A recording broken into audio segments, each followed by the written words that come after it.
یا اس کا ذکر کیا. مثلا علامہ سیوطی رحمہ اللہ کی الحاوی للفتاوی کے اندر اسی طرح اس پر رسالہ موجود ہے. اس طرح ملا علی قاری رحمہ اللہ نے میلاد کے جواز پر کتاب لکھی. اسی طرح علامہ ابن حجر حیثمی رحمہ اللہ کی نعمت الکبریٰ کا حوالہ پیش کیا جاتا ہے. اسی طرح امام جزری رحمہ اللہ کا حوالہ پیش کیا جاتا ہے. سبل الہدی والرشاد کے اندر شیخ یوسف صالحی شافعی رحمہ اللہ کا حوالہ پیش کیا جاتا ہے. ابو شامہ کا حوالہ پیش کیا جاتا ہے. بہرحال کئی علماء ہو سکتے ہیں. کئی علماء کے نام انہوں نے گن دیے ہیں امت کے. جب امت کے اتنے علماء نے میلاد پر کتابیں لکھی ہیں تو یہ مسئلہ مختلفی تو نہ رہا. مسئلہ مختلفی کب ہوا؟ یہ 1925 میں. پہلے تو یہ مسئلہ مختلفی تھا ہی نہیں. اور جب مسئلہ مختلفی ہو جائے تب بھی لا تفسیق کا بالاجتہاد کا قول ہوگا. اگر متقدمین علماء اور فقہا کے مابین مسئلہ مختلفی ہو جائے، حناف کا علامہ ابن نجیم سے آپ نے پڑھا کہ دیگر آپ لوگ پڑھ لیں، بریلوی دیوبندیوں سے نکل کے کچھ پڑھو تو سمجھ آئے نا. تو لا تفسیق کا بالاجتہاد کا قانون ہے. اگر علماء کے مابین اختلاف ہو جائے کسی مسئلے میں تو مسئلہ مختلفی ہو جاتا ہے. اور یہ تو مسئلہ مختلفی تھا ہی نہیں. انہوں نے کتنے لوگوں کے نام لیے ہیں، جواب ایک بندے کا بھی نہیں دیا. جواب کیا دیں گے؟ بریلویوں کتابوں سے ٹوٹ کے نکال کے. اچھا، کچھ کتابوں کے آپ نے نام لیے ہیں، تھوڑے میں بھی لے دیتا ہوں تاکہ آپ کی مزید ہو جائے. علامہ جلال الدین سیوطی رحمۃ اللہ علیہ، علامہ ملا علی قاری کا حوالہ سے میں نے دیا، ہم بحث کریں گے. عبد الرحمن ابن جوزی نے 2 میلاد پر کتابیں لکھی 1000 سال پہلے. اور ابن جوزی کی کتاب کے حوالے بھی آگے ہم بحث کریں گے ابن جوزی کے متعلق بھی. علامہ شمس الدین الجزری فن قرات کا امام، عرف التعریف فی مولد شریف پوری کتاب لکھی. علامہ صدر الدین محبوب بن عمر الجزری انہوں نے کتاب لکھی. علامہ نبی کے یہ شیخ اس میں علامہ نبی نے اس کا ذکر کیا اپنے شیخ امام شامہ کا، اپنی کتاب امام نبی کی کتاب ہے یہ. تو امام ابن شامہ ابو شامہ نے بھی میلاد کے جواز کے اوپر، علامہ ادفی، اور اس کے علاوہ علامہ زیبی، اور علامہ زیبی نے صلاح الدین ایوبی کے بہنوئی مظفر الدین کا ذکر کیا میلاد کے متعلق اپنی تاریخ اسلام کے اندر، وہ بھی ہم. اس کے بعد ابن کثیر نے اپنی کتاب البدایہ والنہایہ کے اندر صلاح الدین کے بہنوئی مظفر الدین کو قبری کے بارے میں کہا کہ عالمن عادلن عاقلن رحم اللہ عمران. تو انہوں نے میلاد پہ کتاب لکھی. ابن کثیر نے ان کے متعلق کہا کہ وہ اتنا عظیم شخص تھا، عالم تھا عاقل تھا، بالغ تھا، اور بہت اللہ اس پہ رحمت کرے. وہ جو ہے نا بڑے پیمانے پہ میلاد کرواتا تھا تو اللہ نے اس کو یہ اجر دیا کہ اس کی قبر مولا علی کی قبر کے ساتھ بنی. یہ ابن کثیر ہے. بھائی تمہاری کیا حیثیت ہے؟ بریلوی دیوبندیوں کی کیا حیثیت؟ یہ پاکستان سے باہر نکلو، جانتے ہی کوئی نہیں تم لوگوں کو. اچھا، یہ بریلوی دیوبندیوں سے لڑائی سے نکلو تو آپ سمجھائیں باہر کیا ہے. ابو ذرا العراقی نے کتاب لکھی. علامہ شمس الدین السخاوی نے کتاب لکھی. علامہ ابن حجر اسقلانی رحمۃ اللہ علیہ کا ذکر انہوں نے میلاد کو جائز کہا. علامہ شمس الدین ناصر الدین الدمشقی نے میلاد کو جائز کہا. علامہ نصیر الدین ابن طباخ نے اس کو جائز کہا. علامہ قسطلانی کا حوالہ ابن ارشاد ساری شرح بخاری دیوبندی بزرگ مانتے ہیں، میں آگے بھی پیش کروں گا. امام جمال الدین عبد الرحمن القطانی نے میلاد کا جائز کہا. علامہ ظہیر الدین جعفر نے اس کو صحیح جائز کہا. علامہ قطب الدین الحنفی، تم نے کہا حناف، حنفیوں کا میلاد دکھاؤ. جی میں دکھاؤں گا، صبر کرو. الاعلام بیت اللہ الحرام کے اندر علامہ قطب الدین حنفی وہ کہتے ہیں کہ میلاد 600 سال پہلے کی بات کر رہے ہیں کہ حسن البنا اور دیگر یہ مشعل بردار جلوس مکہ اور مدینہ کے اندر نکالا جاتا ہے میلاد کا. نہ ہل نہ ککڑ ہو پشاوری جوتی، بندہ ایسے مولویوں کے دماغ کھڑکا دے خدا قسم. بس ایک دوسرے کی تعصب کے علاوہ نکل کے کچھ کرتے نہیں ہیں. اور امام محمد الکرشی کا اور دیگر امام ابن ظفر کا اور زریق الشامی کا، یوسف الصالی الشامی کا، ابن حجر المکی کا، اور امام زرکانی رحمۃ اللہ علیہ، اور شاہ ولی اللہ محسن دہلوی، اور تمہارے چچا جان اشرف علی تھانوی نے میلاد پہ کتاب لکھی. اور ضعیف نہیں کہا. پتہ نہیں کہاں سے اٹھ کے آ جاتے ہیں. پہلے دیوبندی میلاد مناتے تھے, یہ مروجہ میلاد مناتے. میں دکھاؤں یہ میرے پاس تھانوی کتاب موجود ہے, میں دکھاؤں میں آپ کو. ایسے ظالم لوگ ہیں. تو آگے چلتے ہیں جی, آگے بلنڈر سنیں, بلنڈر آپ. یہ کوئی مولوی شولوی, یہ کوئی عالم شالم نہیں ہے. یہ وہ بھگڑا ڈالنے والے لوگ ہیں جو قرآن اور سنت اور دین کے نام کے اوپر ڈرامے مچائے ہوئے ہیں. اپنے مذہب اور اپنے مسلک کا دفاع قرآن اور حدیث سے نہیں کیا تعلق ہے. ہمارا یہ مروجہ جشن ناجائز اور بدعت ہو رہا ہے. اس میں اصولی گزارشات جوابات کو بہت تفصیلی میری اس مروجہ جشن عید میلاد النبی صلی اللہ علیہ وسلم پر مستقل کتاب انشاءاللہ جب وہ چھپے گی تو اس میں بہت تفصیل کہہ رہے ہیں جی کہ میں اپنی میلاد میں کتاب لکھ رہا ہوں, تفصیلی اس پہ آئے گا. بھائی تفصیلی تم نے یہی بلنڈر مارے ہوں گے. تم سے پہلے تمہارے آبا و اجداد نے بھی کتابیں لکھ کر کے خاموش ہو گئے, کیا کر سکے وہ.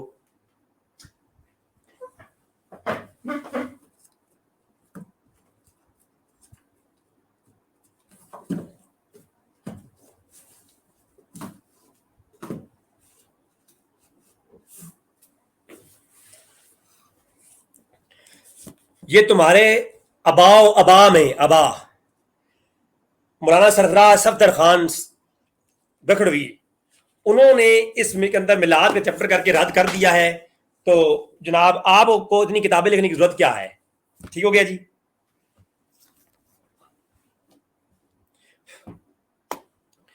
تو عرض یہ ہے کہ سب سے پہلے تو میں آپ کو ایک چیز بتاتا ہوں. یہ میرے سامنے کتاب ہے,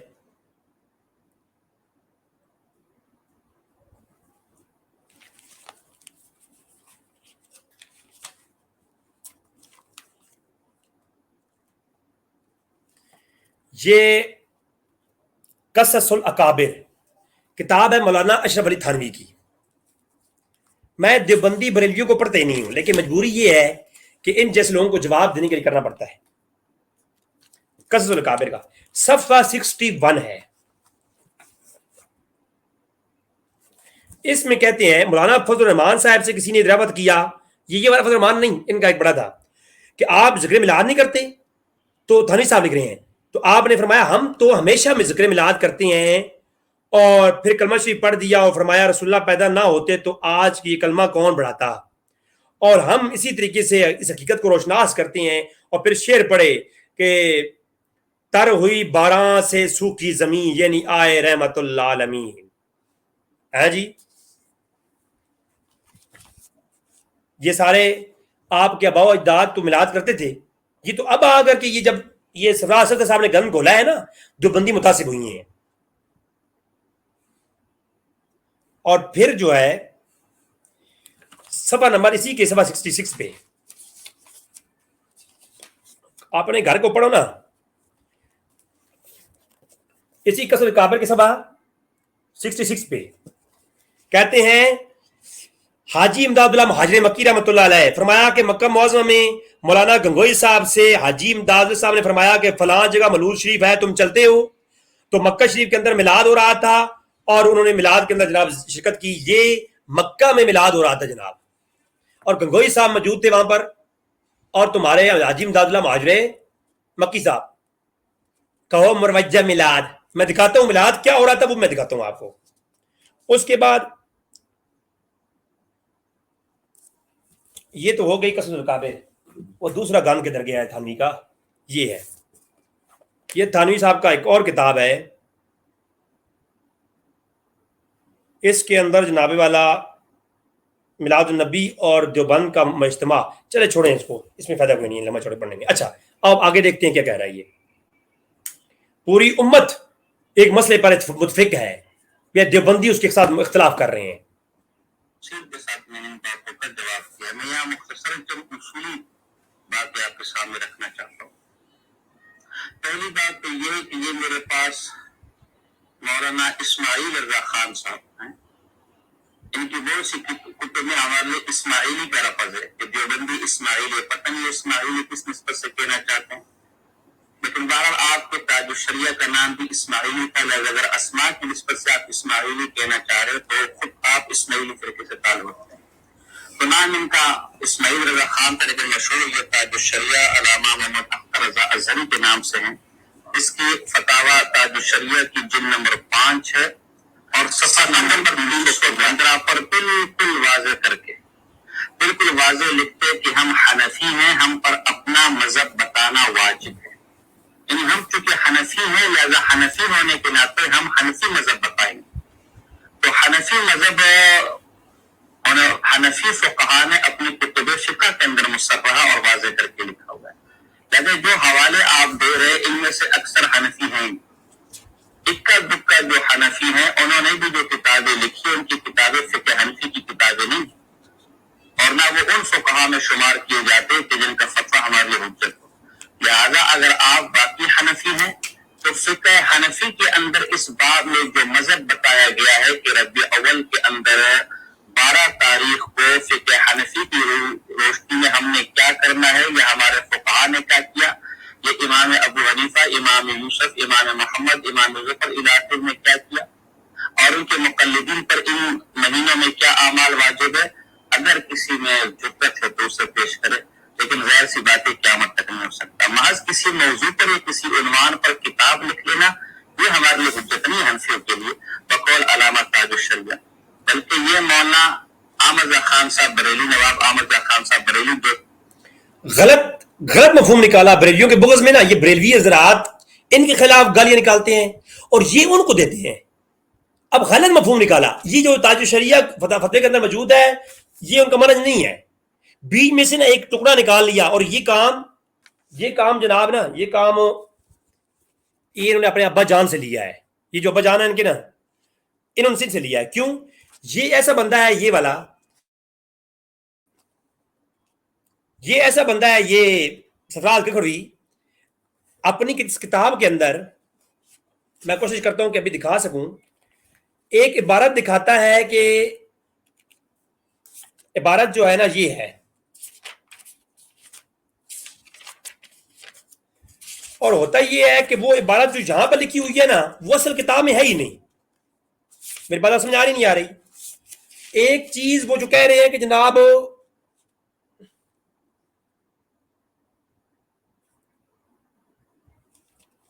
پتہ نہیں کون سا صفحہ نمبر تھا، 224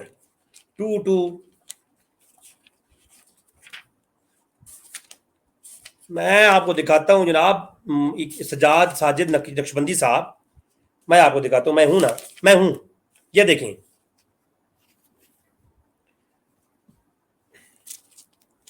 یہ ہے رائے سنت۔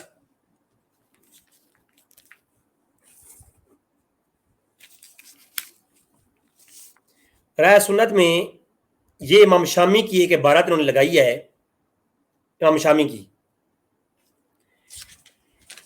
کی عبارت لگاتے ہیں مسئلہ اذان کا، قبر پر اذان دینے کے مسئلے میں۔ اس کتاب میں نا درجنوں روایتوں میں تعریف، حدیث کے متن میں تعریفیں کی ہیں اس بندے نے۔ اچھا یہاں پر جیسے کہ یہ تاج الشریعہ کا حوالہ پڑھ کے غلط سنا رہا ہے نا، اسی طریقے سے سیاق اور سباق کوئی اور ہے، میں وہ بھی دکھاتا ہوں آپ کو، تاج الشریعہ والا مسئلہ میں دکھاتا ہوں آپ کو، وہ آگے یہ حوالہ دے گا اس کا۔ یہاں پر دیکھیں، یہ کہتے ہیں علامہ ابن عابدین شامی کہتے ہیں، یہ ان کا روحانی بجان کہتے ہیں وفی اقتداء علی ما ذکر فی وارد اشارت الی انه لا يسن الاذان عند الادخال المیت فی القبر كما هو معاد الان فقد صرح ابن حجر فی فتاوی بانه بدعۃ۔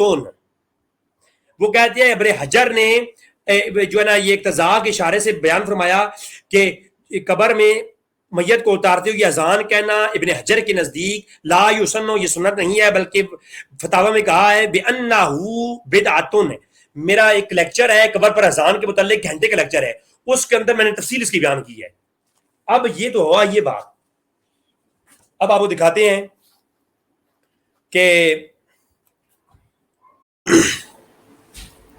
تو آپ یہ ملاحظہ فرمائیں، یہ رد المختار ہے، وہ عبارت میں نے بڑا سنائی ہے آپ کو اس کی۔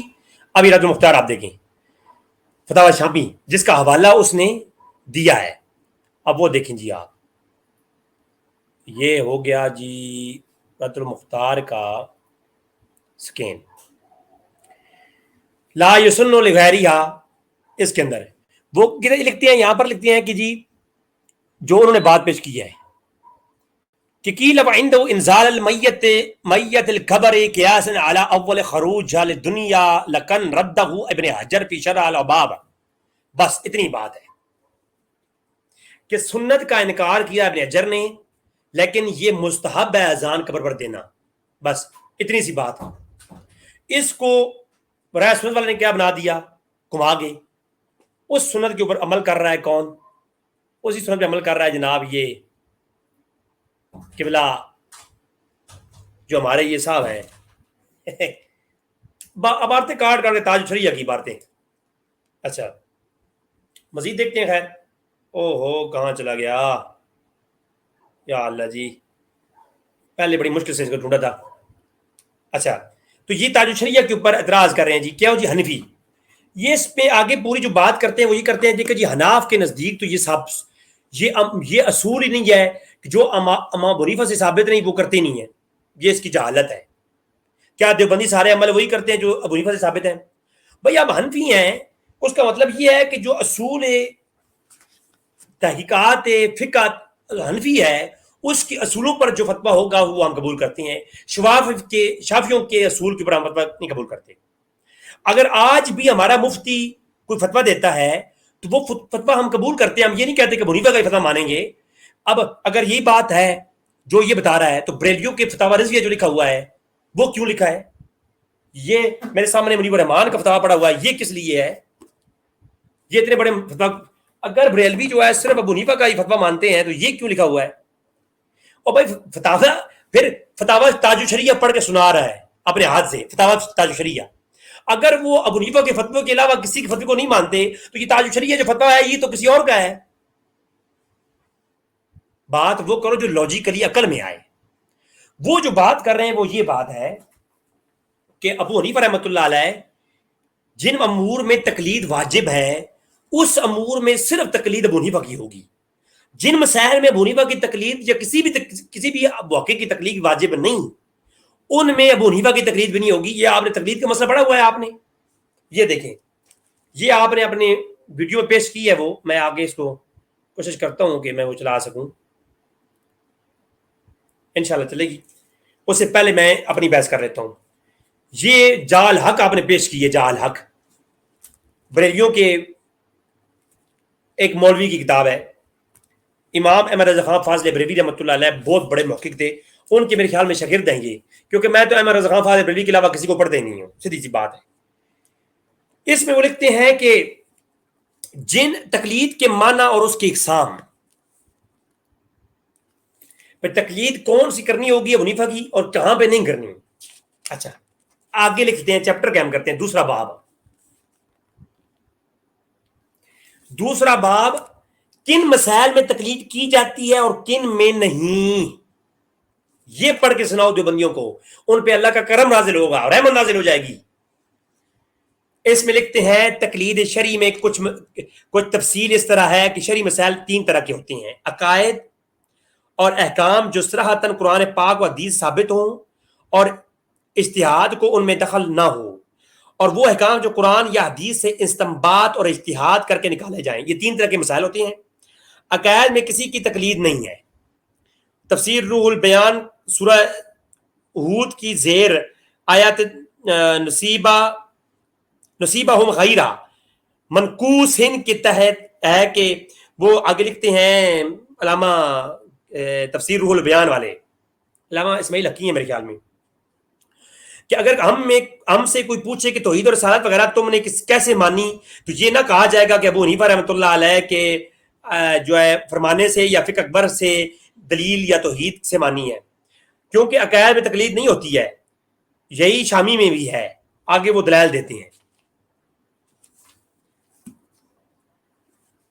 تقلید اجتہادی مسائل میں ہے. یہ آپ کو کسی نے نہیں سمجھایا ہے کہ تقلید کیسے ہوگی. رفع دین کرنا ہے نہیں کرنا یہ اجتہادی مسئلہ ہے. کرنے والا بھی حق بے ہو سکتا ہے، نہ کرنے والا بھی. لا تفسیق کا بالاجتہادیات قانون یہاں لگے گا. میری بات سمجھا رہی ہے نا؟ جبکہ ملاۃ اجتہادی مسئلہ ہے ہی نہیں. یہ عقائد میں سے ہے، اور قرآن و سنت میں اس کی نص موجود ہے، اور امت کی جمہور جیسے تم خود کہہ رہے ہو اس کی قائل بھی ہیں، اس میں کتابیں لکھی ہیں۔ آپ یہ دکھاؤ کس نے میلاد کے انکار پر متقدمین میں کتاب لکھی ہے، ایک دکھا دے، چل جا۔ مڑ جڑ کے خرافات نظر آتے ہیں، جی دیکھو جی فلانا برا کام ہو رہا ہے، تو یہ اسلام آباد کے اندر جو مساجد ہیں جس میں عورتیں اور مرد اکٹھی نمازیں پڑھتے ہیں، ان کو بند کروا دو، ان کو بند کروا دو نا، کیونکہ میں اسلام آباد کرانے والا ہوں، مجھے پتا ہے کہ کتنی لڑکیاں نماز کے لیے نکلتی ہیں تو اپنے بوائے فرینڈ کے ساتھ گھوم رہی ہوتی ہیں۔ جاؤ مکہ کے اندر بھی اخلاق والا اجتماع بند کرواؤ، کیونکہ حج اور عمرہ کے دنوں میں خود مکہ مدینہ میں رہا ہوں، وہاں کے ہوٹل کن کن بدکاریوں کے لیے بھی استعمال ہوتے ہیں۔ تو کسی اچھے کام میں، کسی جائز کام کے ساتھ برا کام ہو رہا ہے تو اس کو روکا جائے گا، جائز کام کو نہیں۔ تم حج رکواؤ گے، عمرہ بند کروا دو گے، تمہارے بس میں ہو تم یہی کرو۔ یہ اہل حدیث کی جو مساجد بنی ہوئی ہیں نا اسلام آباد کے اندر، مرد اور عورتیں نماز پڑھنے کے لیے آتے ہیں، اس کے بعد تتر بتر ہو جاتے ہیں۔ مسجد تراویح کے دنوں میں جا کے چیک کر لیا کرو، اور کیس درج ہوئی ہیں باقاعدہ۔ تو خدا کا خوف کرو،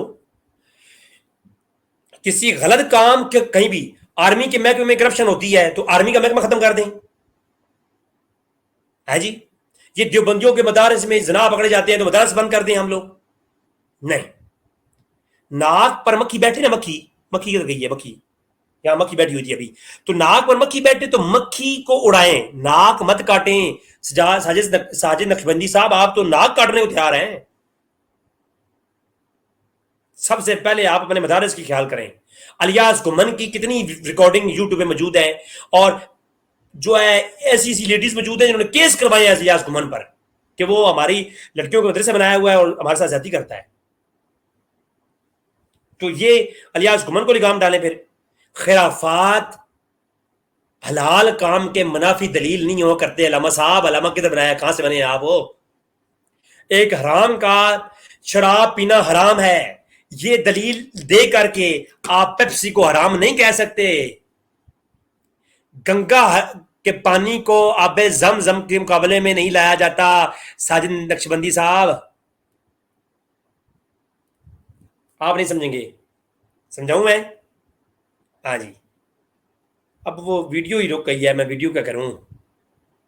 محض کسی موضوع پر، کسی عنوان پر مدینہ میں کیا کرنا ہے، یا فقہ حنفی کے اندر اس باب میں جو مذہب بتایا گیا ہے کہ ربیع اول کے اندر 12 تاریخ کو فقہ حنفی کی روشنی میں ہم نے کیا کرنا ہے، یا ہمارے فقہاء نے کیا کیا، یہ امام ابو حنیفہ، امام یوسف، امام محمد، امام ظفر علاقے میں کیا کیا، اور ان کے مقلدین پر ان۔ دوسری بات یہ ہے کہ جو ذکر میلاد کے محفل کو مستحب کہا جاتا ہے کہ یہ مستحب ہے، تو مستحب کے لیے، عمل مستحب کے لیے ابو حنیفہ کا جو ہے نا فتویٰ چاہیے ہوگا؟ الو کے بٹھے کہاں سے پڑھا ہے تم نے؟ عمل مستحب کے لیے کسی کا فتویٰ ضرورت نہیں ہے بھائی، جس کی اشارت و نص موجود ہے وہ تو ہے ہی مستحب۔ اب امام شامی رحمۃ اللہ علیہ نے کہا بچے کے کان میں اذان دینا اور مرگی والے کے پاس اذان دینا مستحب ہے۔ یہ ہدایہ ہے، ہدایہ میں یہ نیچے پڑی ہوئی ہے، میں نکالنی پڑے گی۔ ہدایہ میں یہ فتویٰ ہے کہ مرگی والے کے پاس اور غمزدہ کے پاس اذان دینا مستحب ہے۔ اب تو یہ کہے گا کہ ابو حنیفہ سے دکھاؤ، اور خدا کا واسطہ ہے، مہربانی ہے۔ فتاوی رشیدیہ کے اندر موجود ہے کہ یہ جو درس بخاری ہے، یہ دیوبندی کرواتے ہیں، یہ ختم بخاری کروانا جو ہے نا، کیونکہ حدیث رسول آیت پڑھنا ثواب ہے۔ اب مجھے یہ بتاؤ کہ یہ ابو حنیفہ سے ثابت کرو گے؟ کیا ہے، کدھر سے پڑھے ہو تم بھائی؟ ابو حنیفہ کسی بھی مفتی کا استحباب ہونے پر جو فتویٰ آ جائے وہ عمل جائز ہے۔ مرگی والے کے پاس اذان کہنا مستحب ہے، یہ ہدایہ کے اندر تم پڑھاتے ہو نا مدرسے میں، ہدایہ میں موجود ہے اور دیگر چیزوں میں موجود ہے، میں نے آپ کو دکھا دیا پہلے بھی۔ تو کیا ان کے اوپر فتویٰ دو گے تم؟ خدا کا خوف کیا کرو یار۔ تو ابو حنیفہ سے کسی مستحب کے اوپر نہیں، ابو حنیفہ سے کسی اجتہادی مسئلے میں ابو حنیفہ کی تقلید ہوگی وہ بھی وہ اجتہادی مسئلہ جو مجتہدین کے مابین مسئلہ ہوگا. ہم امام شافعی کی بات کو نہیں لیں گے کیونکہ ہم حنفی ہیں, تو ہم ابو حنیفہ کی بات کو لیں گے. یہ مسئلہ تو آپ امام شافعی اور ابو حنیفہ کے درمیان مختلفی دکھا دو, میں ابو حنیفہ کے تمہیں قول دکھا دوں گا جا. اور بھائی مسئلہ مختلفی ہوگا ائمہ مجتہدین کے مابین, امام احمد بن حنبل کے مابین اگر میلاد کے اوپر اور شافعی اور ابو حنیفہ کے مابین میلاد کے اوپر اختلاف ہوتا تو یہ مسئلہ مختلف ہی ہوتا. پھر ہم کہتے ہیں بھائی ہم تقلید کریں گے ابو حنیفہ کی, امام شافعی کی تقلید نہیں کریں گے. وَامْسَحُوا رُؤُوسَكُمْ, بلکہ نہیں, قرآن میں ہے فَتَمَسَّ النِّسَاءُ فَتَیَمَّمُوا کہ تم عورت کو مس کرو, مس سورۃ النساء میں ہے, عورت کو ٹچ کرو پھر جا کے نہاؤ, پاکیزگی اختیار کرو, تیمم کرو, کیونکہ عورت کو ٹچ کرنے سے تم پر غسل واجب ہو گیا, قرآن میں ہے. اب امام شافعی کے اور ابو حنیفہ کے درمیان اختلاف ہو گیا اس میں. امام شافعی کہتے ہیں اس کا مطلب یہ ہے کہ عورت کو جو ہی ٹچ کیا تو اب عورت کا جسم ناپاک ہے, اب تمہیں تو پھر غسل واجب ہے. ابو حنیفہ نے کہا نہیں, مس کا مطلب ٹچ کرنا نہیں ہے, اس کا مطلب جماع ہے. جب تم نے عورت سے جماع کیا تو اس کے بعد انزال ہو گیا تب جا کے غسل کرو. اب ہم اس مسئلے میں کیونکہ یہ ائمہ مجتہدین کے مابین مسئلہ مختلفی ہے, ہم پھر مفتی کا اعتقاد دیکھیں گے, اپنا اعتقاد نہیں دیکھیں گے. الو کے پٹے کہاں سے بڑھ گئے تم نے, یہ مفتی یہ تمہیں داڑھی رکھ کر کے کہاں سے یہ ٹرینڈ بنا لی ہے, مجھے یہ بتاؤ کسی کہاں سے پڑھایا, پہلے یہ بتاؤ. کتابیں تم چھپوا رہے ہو کہاں سے پڑھ کے آئے ہو تم؟ تمہیں جس بندے نے پڑھایا مجھے اس کا نمبر دو, میں خود آؤں گا تمہارے پاس. مجھے لڑائی جھگڑے والی بات تو نہیں ہے, میں آؤں گا تمہارے پاس. تو یہ ابو حنیفہ کے درمیان مسئلہ مختلفی تھا ہی نہیں. یہ مسئلہ مختلفی کب ہوا ہے؟ یہ 1925 سے یعنی آج سے 300 سال 200 سال قبل یہ مسئلہ مختلفی ہوا. اب 200 سال کے بعد ہم اس پہ بحث دیکھیں گے. پہلے یہ مسئلہ اتفاقی تھا, مختلفی تھا کہاں پہ؟ یہ حضور کے پیدا ہونے کی خوشی کرنا. مدینہ میں کیا اعمال واجب ہے؟ اگر کسی میں جرأت ہے تو اسے پیش کرے, لیکن غیر سی باتیں قیامت تک نہیں ہو سکتا. بعض کسی موضوع پر یا کسی عنوان پر کتاب لکھ لینا یہ ہمارے لیے حجت نہیں ہے. اچھا بقول علامہ تاج الشریعہ. اچھا جی, یہ مولانا احمد رضا خان صاحب بریلی, نواب احمد رضا خان صاحب بریلی جو کہ اس جماعت کے بانی ہیں, جنہوں نے اس جماعت بریلی کو قائم کیا, ان کے یہ ملفوظات ہیں جو ان کے بیٹے نے جمع کیا. میرے پاس فرید بک سٹال والے ہیں, اس کا حصہ 2 میں. وہ تو یہاں تک کہتے کہ ہم حنفی ہیں نہ کہ یوسفی و شیبانی, مثل اول. تو اب حنفی تو ہے نا, اس میں تو اختلاف ہی نہیں ہے. حنفی ہیں. امام ابو حنیفہ نے جو مسئلہ بیان کیا ہوگا ہم پر وہ واجب ہوگا, عمل واجب ہوگا. اس کے علاوہ کسی کا فتویٰ عمل ہوگا. مسئلہ مختلف ہی میں امام ابو حنیفہ رحمہ اللہ نے اس مروجہ میلاد کے بارے میں کچھ لکھا ہو, بڑی نوازش. اچھا وہ آپ پیش کریں. اس طرح تم یہ لکھ دو کہ ابو حنیفہ رحمۃ اللہ علیہ ہی کا فتویٰ تم مانو گے بس, اس کے علاوہ دین میں اور کچھ بھی اجت نہیں ہے. لکھ دو کہاں پہ ہے یہ. بریلوی حضرات کا تو یہ مطلب ہی نہیں ہے. وہ تو کہتے ہیں, خود کہہ رہے ہیں, یہ احمد یار خان نعیمی کی کتاب تو نے پوری پڑھ کے سناؤ نظر. تاج الشریعہ کا فتویٰ یہ جو ہے نا مفتی منیر الرحمان کا آگے ذکر آئے گا. خدا خوف کرو کوئی یار. بھائی ابو حنیفہ کی تقلید ہے لیکن مختلفی مسئلوں میں اور اجتہادی مسئلوں میں جو ائمہ کے مجتہدین کے مابین ہیں. امت میں جو دیگر جدید مسائل ہیں, ان جدید مسائل میں کس کی تقلید ہوگی؟ وہ آپ اپنے مفتی کی تقلید کریں گے. مرتکد کا اعتقاد دیکھا جائے گا نہ کہ مجتہد کا اعتقاد. پتہ نہیں کہاں باب الافتاء اور باب القضاء کے کوئی اصول پڑھے بھی ہیں آپ نے؟ پس کتاب نمازی کے پاس باواز ذکر جائز ہے یا نہیں. اس پر کے کئی علماء کے مفتی غلام سرور اور جناب بیس کے صاحب, مفتی گل احمد خان, ڈاکٹر محمد اشرف آصف جلالی صاحب, راجہ ابو الخیر آزاد اور یہ علامہ سعید اسد سمیت کئی علماء کے تقریرات اس کو پڑھے. اس کے صفحہ نمبر 38 پر لکھتے ہیں کہ ہم احناف ہیں. احناف کے یہ مناسب نہیں ہے کہ وہ ڈائریکٹ قرآن و حدیث سے استدلال کرے, یہ غیر مقلدانہ روش ہے. اولاً تو وہ بریلی حضرات غلط پیش کر رہا ہے. قرآن و حدیث سے استدلال کر کے اپنی ان علماء کے فتاوی کی روشنی میں وہ غیر, یہ جھوٹ بولا ہے اس نے. یہ احمد یار خان نعیمی کا میں نے آپ کو دکھا دیا اور دیگر کتب میں موجود ہے کہ یہ جو مسائل اخذ کی گئے ہیں اس میں علماء کی موجود بریلیوں کا جتنے بھی علماء اس پہ متفق ہیں کہ جن مسائل مختلفی میں امام حنیفہ کا فتویٰ موجود ہے اس میں کسی اور کی تقلید نہیں ہوگی, وہ حنیفہ کی تقلید ہوگی. جیسے اس کا مثال یہ ہے کہ جیسے آپ جو ہے نا رفع یدین کے مسئلے میں آپ امام شافی کا قول نہیں لیتے ہیں، اور آپ قول کس کا لیتے ہیں؟ رفع دین کا، ابو حنیفہ کا لیتے ہیں۔ اب آپ کے سامنے حدیث صحیح موجود ہے بخاری میں، ان پہ عمل کیوں نہیں کرتے ہیں؟ کیونکہ وہ مسترب ہے۔ ابو حنیفہ کا جو فتویٰ ہے اس کو لیا جائے گا، کیونکہ مسئلہ مختلف ہی ہے، اور مسئلہ مختلفی میں جو ابو حنیفہ رحمۃ اللہ علیہ نے حدیثوں کو پڑھ کے اجتہاد کیا ہے، وہ اجتہاد دیوبندی بریلویوں کا نہیں ہو سکتا۔ اس لیے ایسے مسائل میں ابو حنیفہ ہی کی تقلید ہوگی۔ واضح حدیث آپ کے سامنے ہے، اس پہ عمل نہیں ہوگا، کیونکہ بخاری میں تو حدیث ہے کہ ام میمونہ نے نکاح کیا اللہ کے رسول سے، تب حالت احرام میں تھے، اور مسلم میں وہی حدیث ہے، یہ بخاری مسلم میں موجود ہے، مسلم میں وہی حدیث ہے کہ اللہ کے رسول نے ام میمونہ سے جب نکاح کیا تو پہلے احرام کھول دیا تھا۔ اب دونوں روایات حدیث صحیح ہے، اب دونوں حدیث یوں رکھو سامنے، جی کیا کریں گے؟ اب ابو حنیفہ رحمۃ اللہ علیہ کا فتویٰ لے لیں گے۔ جی ابو حنیفہ نے دونوں حدیثوں میں سے جس حدیث پہ عمل کیا ہے نا، تو حدیثیں میرے سامنے دونوں اللہ کے رسول کی فرامین ہیں، اگر میں اس کو قبول کروں گا، اس کو چھوڑ دوں گا، تو اللہ کے رسول ناراض ہوں گے۔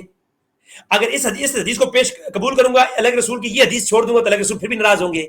ہمیں امام نے بتایا ابو حنیفہ نے کہ دیکھو یہ دونوں روایتیں صحیح ہیں، مگر جو جس پہ عمل ہے وہ یہ ہے، تو اس پہ عمل کرو، حرام کھول کے پھر نکاح کرو۔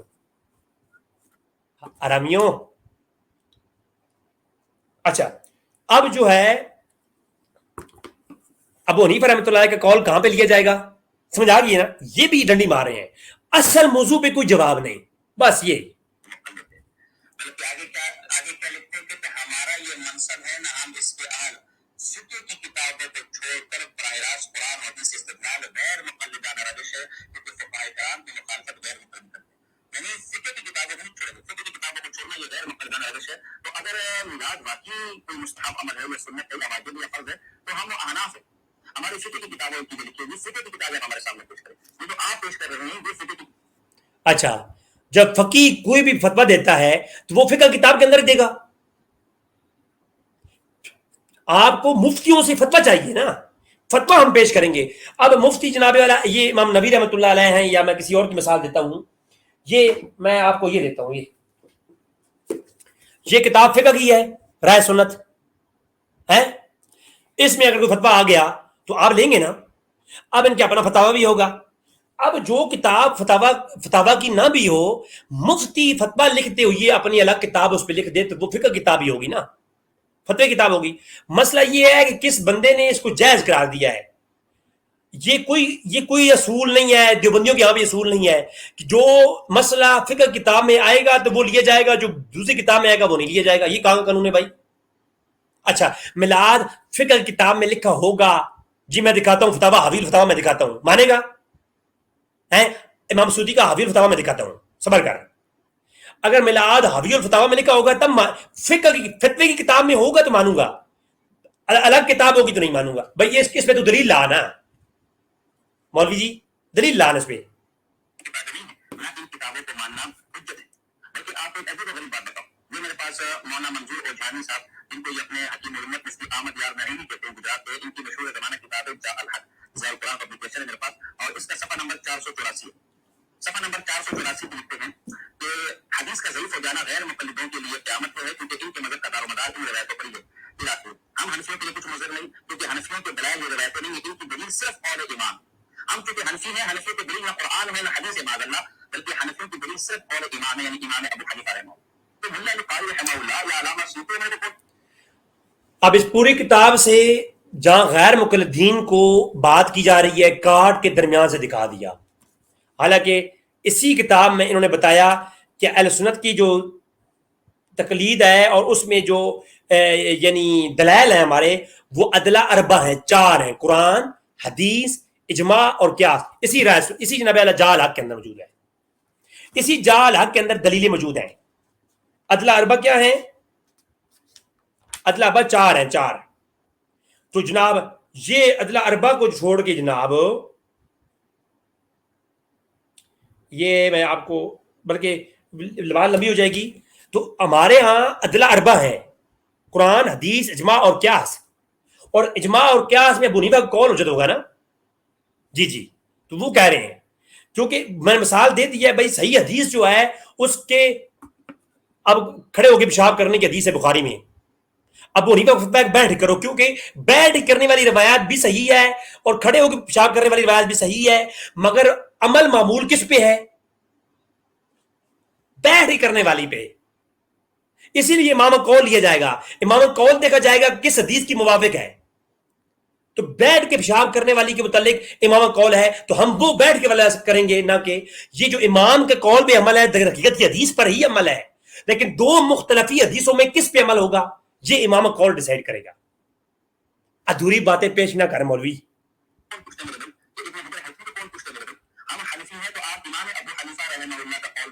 اچھا جی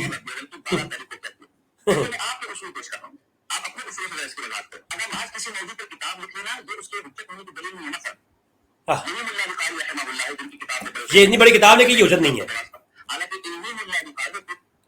اچھا یہ علوم حدیث کی کتابیں یہ ساری حجت مانتے ہیں ہم لوگ. یہ کتابیں آ گئی محض، یہ کتابیں حجت نہیں ہے. تمہارے مت مارے گی، تمہاری مت مارے گی. یہ کتابیں بھائی حجت ہوتی ہیں. کتاب جس مسئلے پہ ہے وہ کسی بزرگ نے لکھی ہے، اس کو دیکھا جائے گا. تو اس کے جناب اعتراض ہر جواب دیں انشاءاللہ.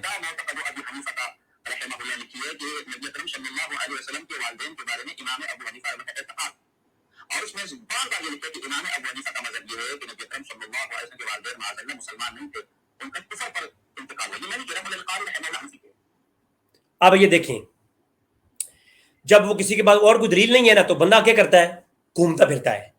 کہہ رہا ہے جی دیکھیں جی ملا علی قاری کی کتاب ہے، انہوں نے لکھا ہے کہ علی امام ابو حنیفہ کا عقیدہ تھا کہ وہ حضور کے والدین کو مسلمان نہیں سمجھتے تھے. تو یہ مسئلہ کیا ہے؟ یہ مسئلہ اس وقت مختلفی تھا ہی نہیں، یہ بعد کا مختلفی مسئلہ ہے. اس وقت علماء کے مابین آپ دکھائیں کہاں یہ مسئلہ مختلفی تھا. تو یہ صرف امام قول ہے، اور امام قول جب قرآن اور حدیث کی واضح احکام میں خلاف ہوگا تو کوئی سے اختلاف کر سکتا ہے.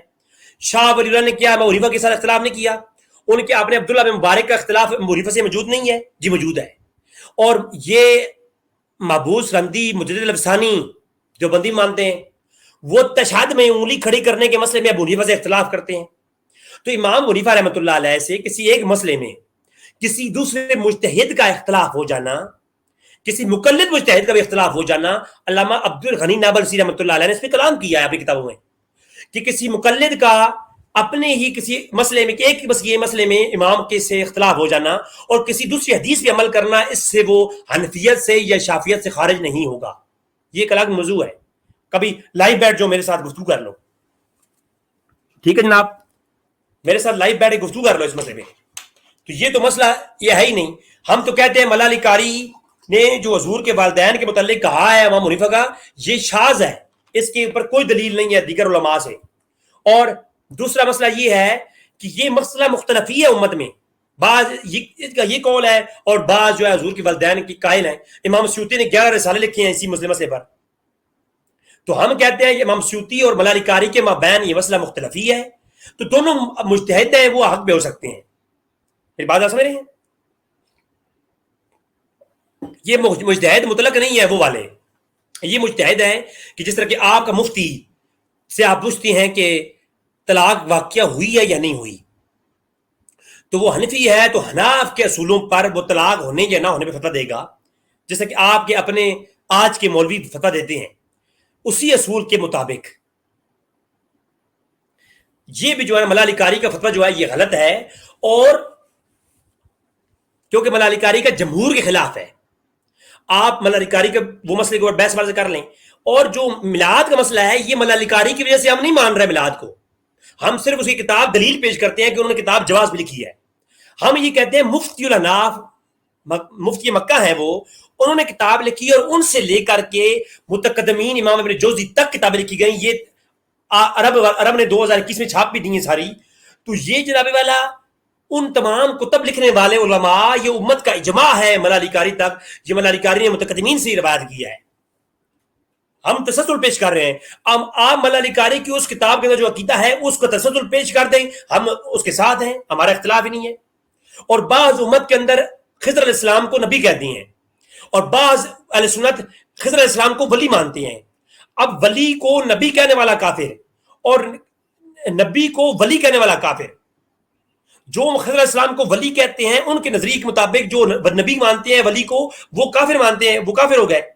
تو کیا یہ دونوں بڑے بڑے علماء آپس میں کافر ہو جائیں گے، ایک دوسرے کے کافر کہیں گے؟ نہیں، کیونکہ لا تفسیق بالاجتہادیات، یہ دو بزرگوں کے مابین، دو ائمہ کے مابین، جماعتوں کے مابین اختلاف ہے، لہٰذا ہم خضر علیہ السلام کو ولی ماننے والوں کو یا نبی ماننے دونوں کو بھی ہم کافر ہو، ہم کہیں گے نہیں یہ مسئلہ مختلف ہی ہو گیا، اور اصول میں بھی جب مسئلہ مختلف ہی ہو جائے تو لا تفسیق بالاجتہادیات۔ سمجھ آ رہی ہے؟ آ رہی ہے؟ جی شکر ہے، آ جائے تو، نہیں تو میرے پاس آ جاؤ، میں پڑھاؤں گا اصول تمہیں۔ ہم مانتے ہیں، ہم آگ نہیں لگاتے۔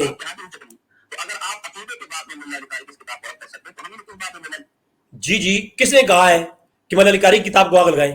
ایک بریلوی دکھا دو، چل جا ایک بریلوی دکھا۔ یہ جھوٹ ہے، یہ مفتی منیب الرحمان آج کا جو بریلوی ہے اور پرانے بریلوی سارے کے سارے مولا علی قاری کی کتاب پہ بحث کرتے ہیں۔ احمد رضا خان نے فتاوی میں بحث کی ہے، تو وہ جو ہے کوئی انہوں نے نہ کہا کہ جلاؤ، بلکہ انہوں نے اصول پیش کر دیا، اصول کے مطابق انہوں نے کہا جی وہ کتاب بھی حق ہے، جو مولا علی قاری نے لکھی ہے وہ بھی حق ہے، اور منیفہ کا جو قول ہے وہ بھی حق ہے، اور کہا کہ جو بعضوں نے اس سے اختلاف کیا وہ بھی حق ہے، کیونکہ جنہوں نے فقہا کے اصول پڑھے ہیں فتووں کے، ان کے لیے پریشانی نہیں ہے، پریشانی تم جیسے جہلوں کے لیے ہے۔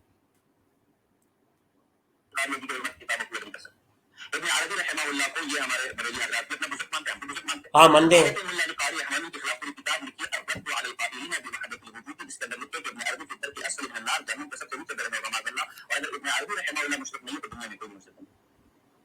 اب کہتا ہے جی اب دیکھو علماء کے اختلاف بتا رہا ہے، جہل آدمی ہے، اصل موضوع کے اوپر آ بھائی۔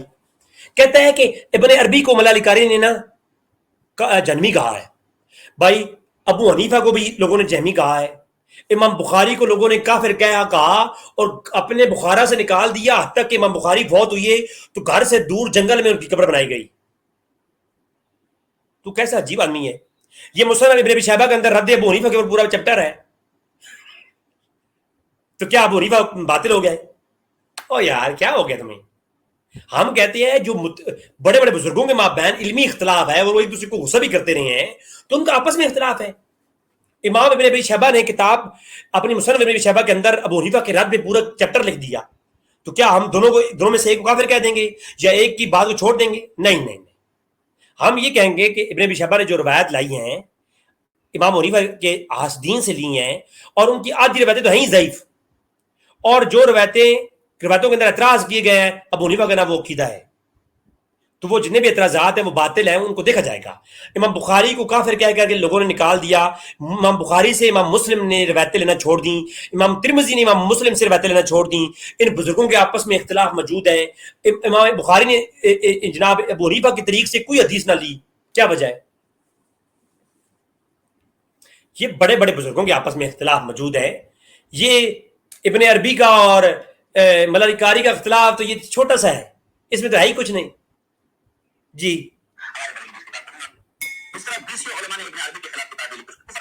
اور جھوٹ بول رہا ہے، بریلوی مانتے ہیں، مانتے ہیں۔ آپ یہاں ان علماء کی کتابوں کو نہیں مانتے، ان سے اختلاف کرتے ہیں، اسی طرح ہم بھی مولا علی قاری رحمۃ اللہ کی اس بات میں کتاب کو تسلیم نہیں کرتے، یا اس بات میں ان کا کتاب لکھ لینا یہ اس عمل کی حجت ہونے کی ضرورت نہیں، بلکہ اس سے مزید بڑھ کر میں آپ کے سامنے بات کرتا ہوں۔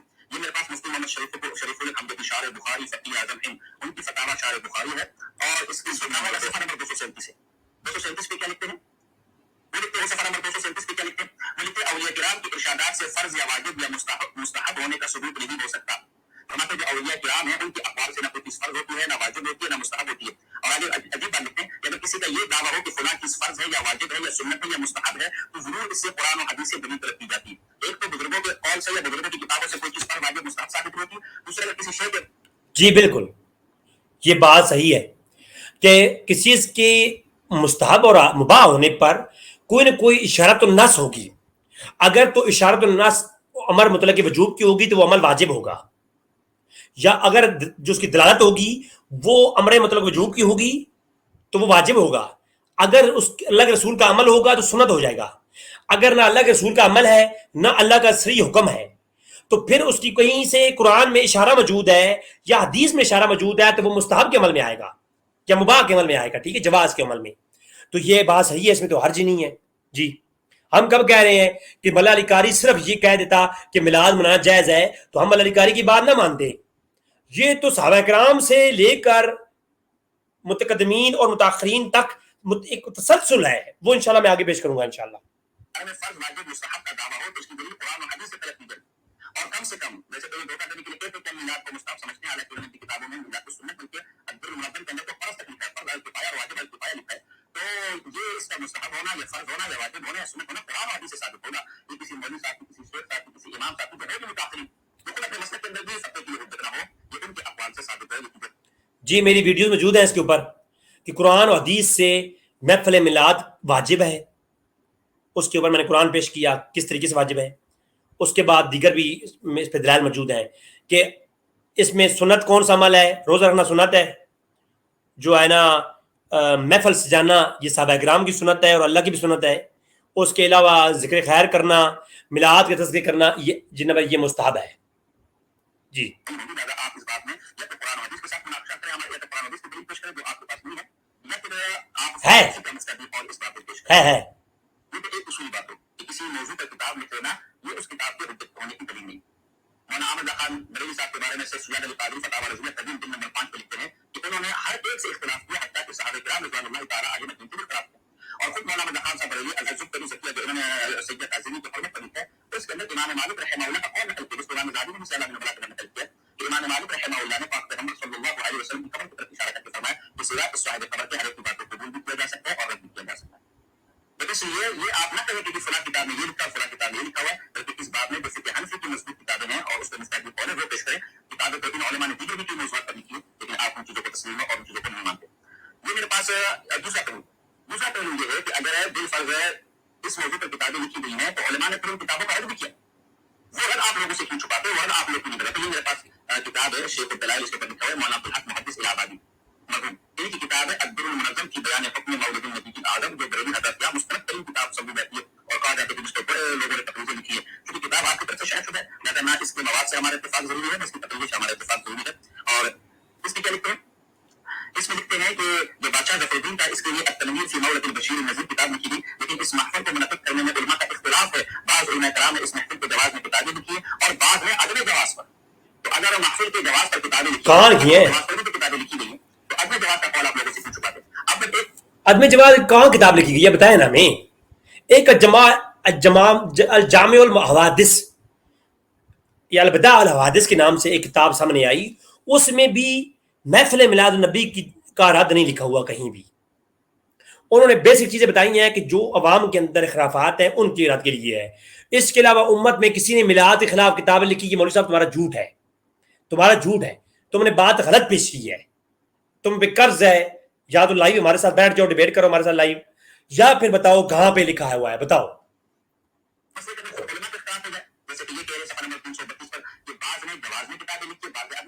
نہیں لکھی جواز ہے.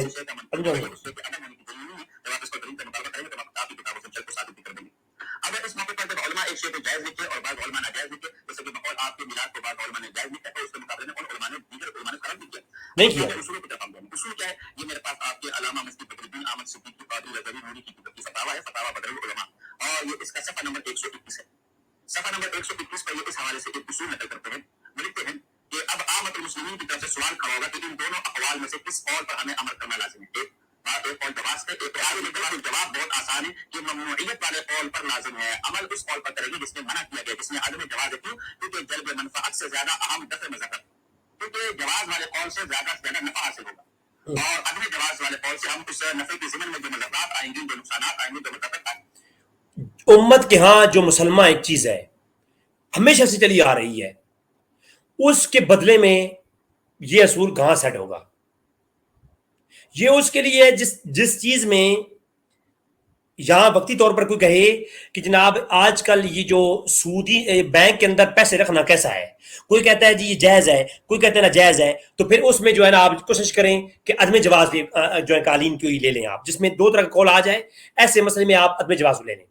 آپ نے پانی سے ایک مچھلی کو پکڑا، اس کا عجیب رنگ تھا، اب آپ کے نزدیک یہ شبہ ہے کہ یہ مچھلی ہے کہ نہیں ہے، تو ایسے مسئلے میں شبہ ہے جب، تو آپ کے پاس ایک بندہ کہہ رہا ہے، ایک عالم کہہ رہا ہے یہ جائز ہے، ایک کہہ رہا ناجائز ہے، تو کوشش کریں کہ ناجائز والی کی بات مان لیں، یہ کھائے نا. تو یہ جو ہے نا یہ اس مسئلے کے لیے ہے، اس کے لیے نہیں ہے جو امت میں سب کہہ رہے ہیں جناب گائے کھانا جائز ہے، کل کو یہ کہے نا جی اس میں تو علماء کا اختلاف آ گیا. کھوپڑی الٹی ہے. اور نفع کے مقابلے میں ضرر سے بچنا جو زیادہ ضروری ہے.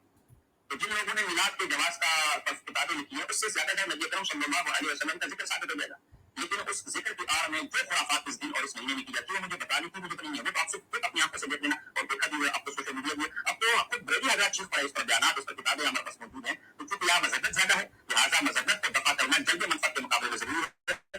جہاں جن علماء نے عدم جواز پر فتویٰ دیا ہے اس پر عمل کیا جائے گا. ایک بات.